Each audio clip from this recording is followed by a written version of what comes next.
యాకోబు గారు తన యొక్క పత్రికల్లో ఇలా లిఖిస్తాడు, ఎవడైనను సరే తన నోటికి కళ్ళెము పెట్టుకొనక తన హృదయమును మోసపుచ్చుకొనుచు పైకి భక్తి గలవాడు అని అనుకొని నీడలా వాని భక్తి వ్యర్థమే అని.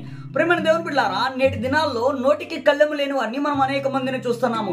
సినిమా పాటలకు దేవుని యొక్క పాటలు జోడిస్తూ పాడుతూ హృదయంలో పరిశుద్ధాత్మ ద్వారా పాడుతున్నాం అనుకొని తమ హృదయంలో మోసపుచ్చుకున్న వారు అనేక మంది ఉన్నారు. వారి భక్తి అంతా వ్యర్థమే. వారు తమకు ఇష్టం వచ్చినట్టుగా భక్తి చేస్తున్నారు, కానీ దేవుడికి ఇష్టమైన భక్తి, దేవుడు మెచ్చే భక్తి వారు చేయట్లేదు. ప్రేమైన దేవుని బిడ్డలారా, నేటి దినాల్లో మనమైతే దేవునికి ఇష్టమైన భక్తి చేసే వారిగా ఉండాలి.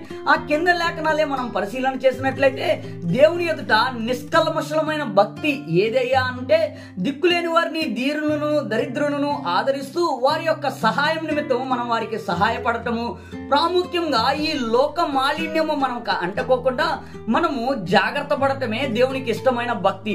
అటువంటి భక్తి గల వారిగా నేటి దినాల్లో మనం అందరం ఉండాలని మీకు ఈ మాటలు తెలియజేస్తున్నాను.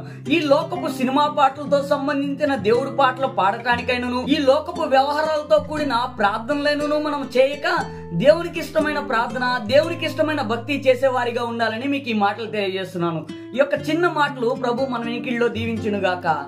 ఆమేన్.